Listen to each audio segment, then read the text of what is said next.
नितीश कुमार दिल्लीमध्ये दाखल झाल्याचं आपण बघतोय। एनडीएच्या बैठकीसाठी ते दाखल झालेले, पण तत्पूर्वी आपण पाहिलं तर त्यांच्याच मंत्रिमंडळातील जमा खान यांनी त्यांना पंतप्रधान करावं असा बॉम्ब टाकलेला आहे। त्यामुळे आजच्या या बैठकीमध्ये नितीश कुमार गेल्यानंतर काय नेमकी चर्चा ते करतायत, कारण नितीश कुमार यांच्याकडे आहेत एकूण 16 खासदार। त्यामुळे नितीश कुमार आणि चंद्राबाबू नायडू हे दोन नेते असे आहेत की जे एनडीएचं सरकार स्थापन करण्यामध्ये फार महत्त्वाचे फॅक्टर ठरणार आहेत।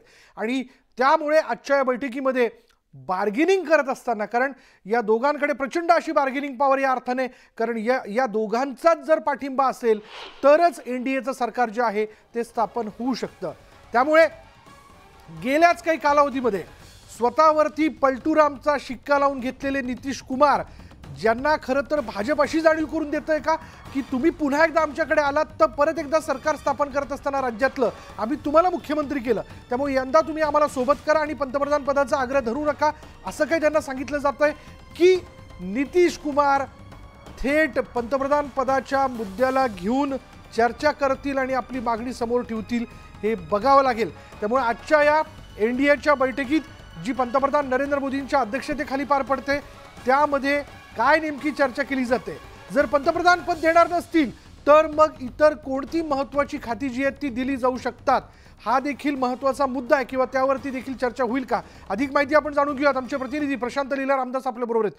प्रशांत, आता दोनच महत्त्वाचे नेते जे ठरवतील की एनडीएचं सरकार स्थापन होणार की नाही, एक आहेत नितीश कुमार आणि दुसरे चंद्राबाबू नायडू, पण आता होणाऱ्या मागण्या या वाजवी आहेत की अवाजवी आहेत? नाही, जर विशाल जर बघितलं आपण ते अत्यंत महत्त्वाचं आहे की नितीश कुमार दिल्लीत दाखल झाले आहे आणि ते एनडीएच्या बैठकीत देखील सहभागी होणार आहे।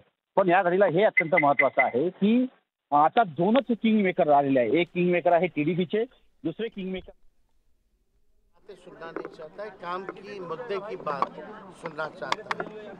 10 साल में मोदी जी ने कोई हिसाब नहीं दिया तो जनता ने उनको सबक सिखाया। तो हम लोग सब लोग आज बैठक में यहाँ आए हैं। 6 बजे हम लोगों की बैठक है और देखते हैं बैठक में क्या सभी लोगों का राय बनाने की कोशिश करेंगे आप लोग, क्योंकि क्लियर मेजॉरिटी कोई पार्टी को नहीं मिली। अभी हमको लगता है थोड़ा धैर्य रखिए, अभी देखते जाइए क्या क्या होता है। सीएम के साथ आए, कोई बातचीत हुई? बात भी सब बात लोगों की नमस्कार प्रणाम दुआ हुई और क्या, लेकिन बाकी क्या होता आगे आगे देखते रहिए। चलिए। त्यामुळे आता दिल्लीतल्या घडामोडींना वेग आल्याचं आपण बघतोय। थोड्या वेळापूर्वीची दृश्य आपण बघतोय की एकाच विमानातनं या दोन्ही नेत्यांनी प्रवास केलेला आहे। नितीश कुमार निघालेले आहेत एनडीएच्या बैठकीसाठी, जे नवी दिल्लीमध्ये पोहोचलेत, आणि दुसरीकडे आपणही बघतोय तेजस्वी यादव हे त्यांच्याबरोबर तिथं विमानात होते, ते देखील इंडिया आघाडीच्या बैठकीकरता जी संध्याकाळी पार पडणारी बैठक त्या बैठकीकरता नवी दिल्लीत पोहोचलेले आहेत। दोघंही दिल्लीमध्ये एकाच विमानातनं आले आणि आता हे दोन्ही नेते सोबत असल्यामुळं आता वेगवेगळ्या चर्चांना उधाण आलं। अधिक अपडेट आपण जाणून घेऊयात प्रशांतकडनं। प्रशांत, काय माहिती याबद्दल? तेजस्वी यादव देखील दिल्लीत दाखल झालेले आहे। सोबतच जर बघितलं नितीश कुमार देखील दाखल झालेले आहेत। दोन अतिशय महत्वाचे नेते आहेत जे दिल्लीत दाखल झाले आहेत। सोबतच जर बघितलं आज 2 महत्वाच्या बैठकी होणार आहे। एक जर बैठक बघितली, एका बैठकीमध्ये साधारणतः ही बैठक 4 वाजता होणार आहे, जे मल्लिकार्जुन खरगे यांच्या निवासस्थानी होणार आहे। दुसरी जी बैठक होणार आहे ती पंतप्रधान नरेंद्र मोदी यांच्या निवासस्थानी होणार आहे।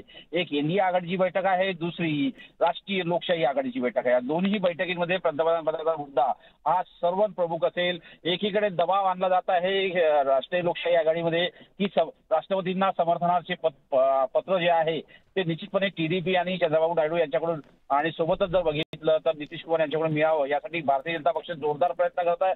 तर दुसरीकडे नितीश कुमार आणि टीडीपींना सोबत नफरत की राजनीति पसंद नहीं करता, वो बेकार की बातें सुनना नहीं चाहता है, काम की मुद्दे की बात सुनना चाहता है। 10 साल में मोदी जी ने कोई हिसाब नहीं दिया तो जनता ने उनको सबक सिखाया। तो हम लोग सब लोग आज बैठक में यहाँ आए हैं। 6 बजे हम लोगों की बैठक है और देखते हैं बैठक में क्या सभी लोगों का राय बनाने होता की कोशिश करेंगे आप लोग, क्योंकि क्लियर मेजोरिटी कोई पार्टी को नहीं मिली है। है। अभी हमको लगता है थोड़ा धैर्य रखिए, अभी देखते जाइए क्या क्या होता है। सर आप उन्हीं के साथ आए, कोई बातचीत हुई? बात भी सब बात लोगों की नमस्कार प्रणाम दुआ हुई और क्या, लेकिन बाकी क्या होता आगे आगे देखते रहिए।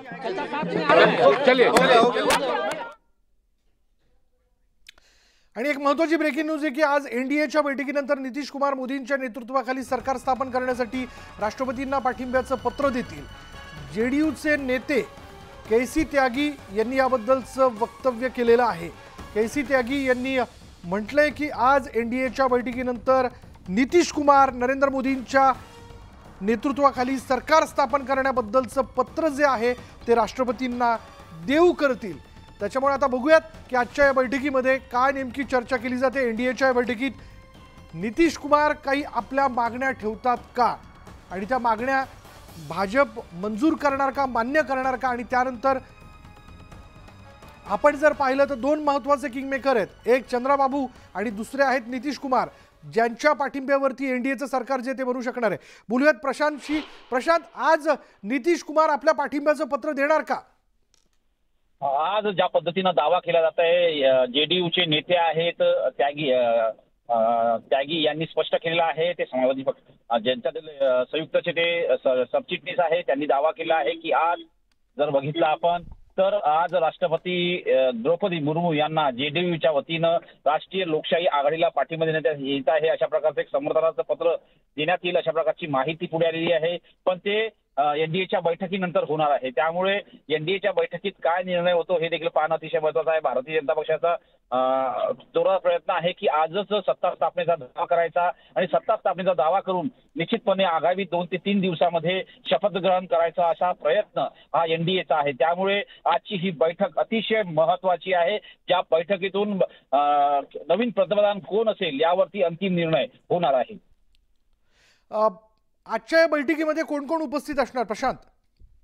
आजची ही जी बैठक आहे या बैठकीला जर बघितलं आपण तर एकनाथ शिंदे असणार आहे, त्यानंतर प्रफुल्ल पटेल असणार आहे, याशिवाय सुनील तटकरे असणार आहे जर बघितलं आपण तर, याशिवाय इतरही एनडीएचे जे घटक पक्ष आहेत ते असणार आहे। जितेंद्र राम मांझी जे आहेत हम पक्षाचे प्रमुख जे स्वतः लोकसभा निवडणुकीत निवडून आले ते देखील असणार आहे।